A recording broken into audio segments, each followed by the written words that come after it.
week for my video, I've actually not been posting consistently because I have an issue with my phone. Um, my phone is so full and I have so much on it that I need to offload. So it's been stopping me from posting consistently as I would have loved to. But anyways, I'm here. Way back when I was growing up, what made me to love, some people tell me, oh, I'm a book lover, so what made me to love reading was because way back they usually tell us readers are leaders, I mean, I say, I want to be a word leader, I want to be a business leader, I want to, lead in my own space, I want to be a thought leader and stuff like that. So I'm like, okay, if it's to read, I must read.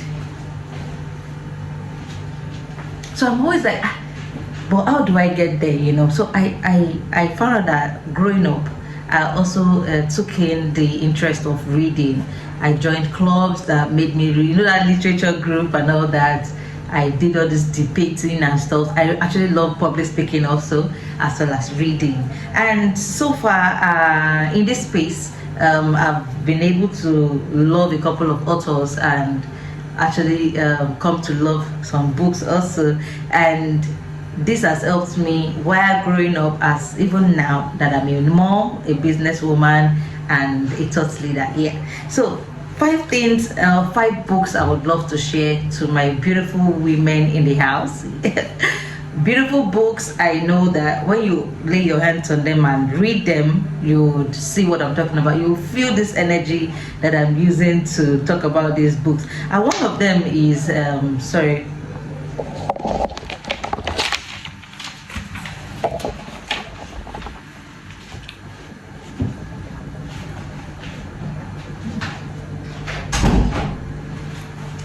I have to quickly shut off the noise.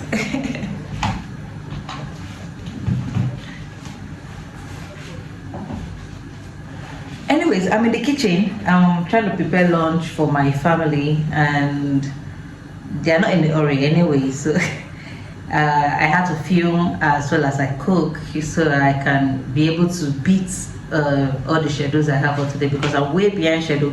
We've not been having light for a couple of hours today, so I had to leave some things undone that needed light. Yeah, so but now I'm back to it. So I'm cooking just rice, and I'll be frying what's this now? I'll be frying this. I want my baby to try it on, so I don't know if it's cool, but I'll try this prawn crackers. Yes, so I'll be frying this also for her to enjoy. So while I'm at it, I'll be doing all of those and also be sharing my tips as I go. So one of the books I really want us to dive into, some of us might have read it, is The Smart Money Woman. I'm using the front camera, so this text might be twisted, but please manage. It's The Smart Money Woman, an African girl's journey to financial freedom, and it's by Arese Ogu. I hope I pronounced that right. This book, I loved it even from the title or the name of the book. I super love it because, come on, financial literacy is something every woman should lay their hands upon. Gone are those days when they say, oh, I don't need to have money as far as my husband has money. I don't need to invest, stuff like that. My dear, you need to invest, you need to also, and you need to, put in so much work in trying to know how you can make and spend money. It's not about just getting this money and spending them on frivolities. When we lay our hands on books like this, we'll be able to know what to spend our money on, things to spend our money on, how to save, and how to, invest. So this book actually highlighted stuff. When you read it, because funny enough, when I read the book, I liked the name of the lead character. Her name is Zuri, and there's a movie concerning this book also, so you can check on Netflix because I watched it on Netflix. So her name is Zuri, and funny enough, Zuri is my baby's name.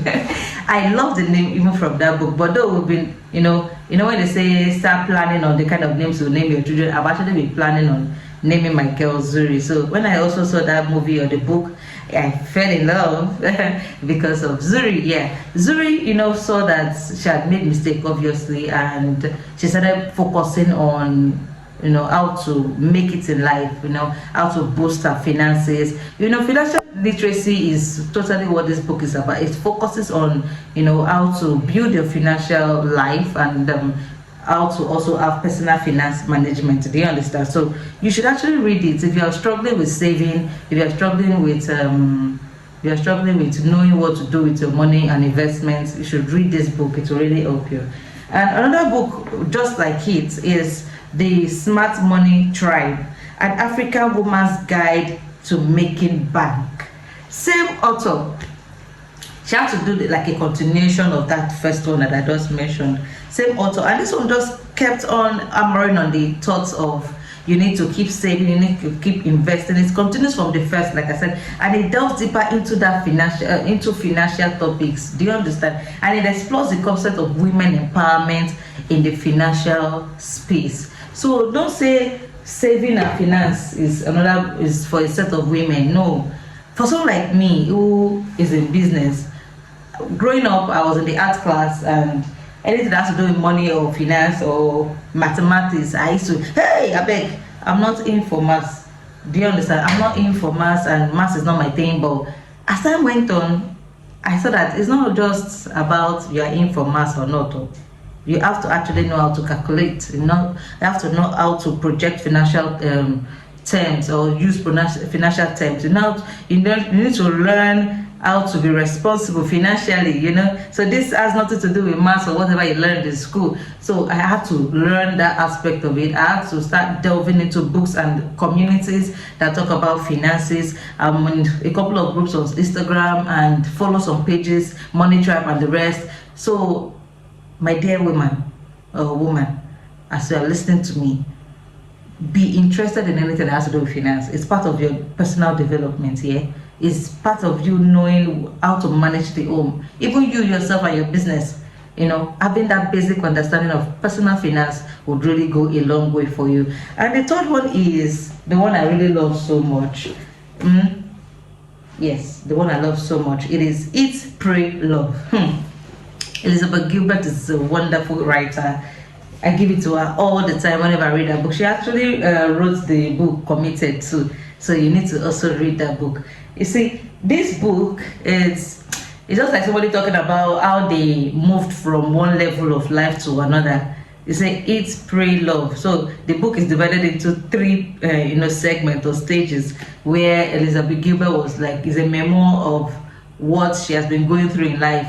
First she went to Italy. Everybody knows Italy is for food and all that, pleasure and feeling good. So she was in Italy at some point, and after that she moved on to, is it not India? Yeah, she moved on to India, and trying to actually get better, to pray, to connect with her soul, to the being of her. She had to do all of that, to move from, to be able to even get through is it a wonderful divorce, I will call it. Yeah. So this book is actually good. From praying, and in India she went to Indonesia, in Bali, where she found love. That's why I love Bali. I must go to that Bali. Not because I want to go and look for love, but because I want to go and relax and be taken care of. Bali is my choice. So my girls, it's a wonderful book. Yeah, it's brilliant and personal, rich in spiritual insights.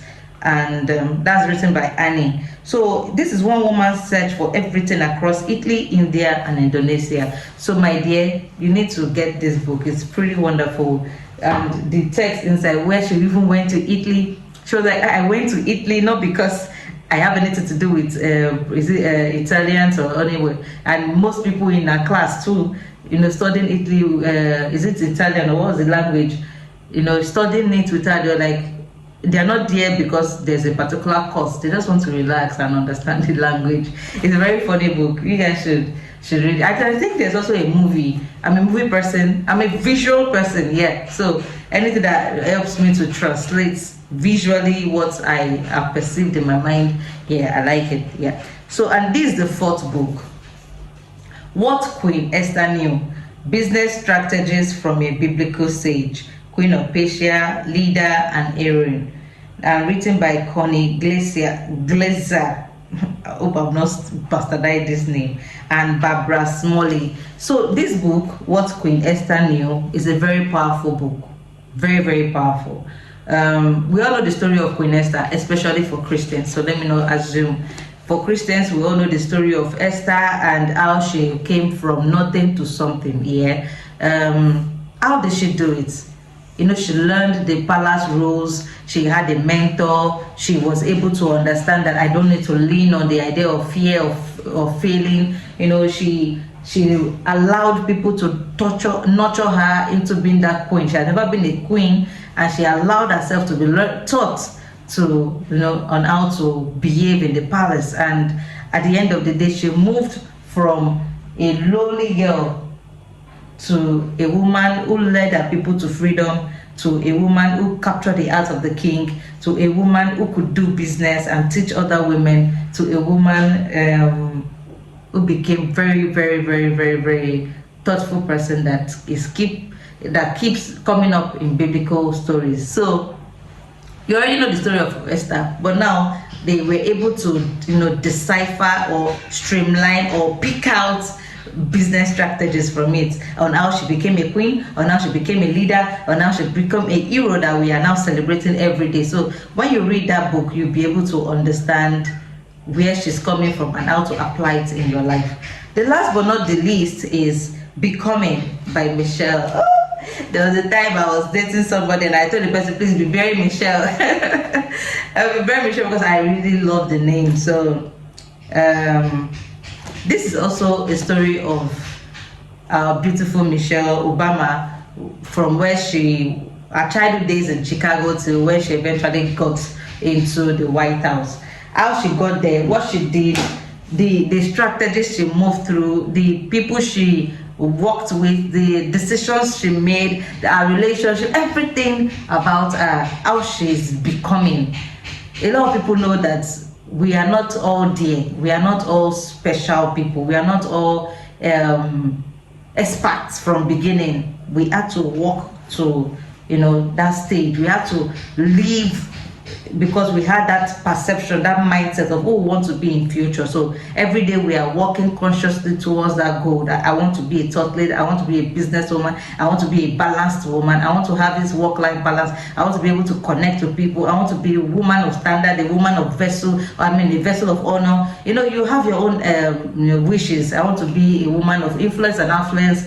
So when you have been perceiving that in your mind, you will know that I want to become XYZ. So the process of becoming is what this book is about. How she moved from one level to the other, how she is, where she is, and where she's going to. Even someone like me, I'm becoming very soon. You could see me in limousine and top luxurious cars, places, or using, you know, beautiful things. You know, influencing my women in my space and doing what God has sent me to do. I'm still becoming. And that's what I can say. But anyways, I hope these few books that I've shared with you would help you, you know, in your personal, you know, personal growth and business growth. They are really, really beautiful.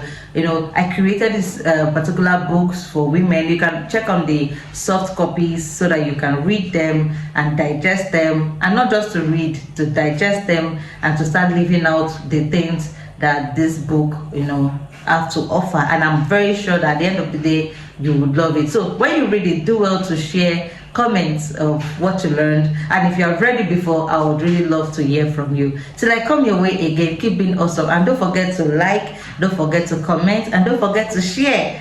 And the last but not the least, don't forget to subscribe. I would love to hear from you. Thank you so much for always being here. Looking out for next videos. Yes, next videos. Thank you. Bye.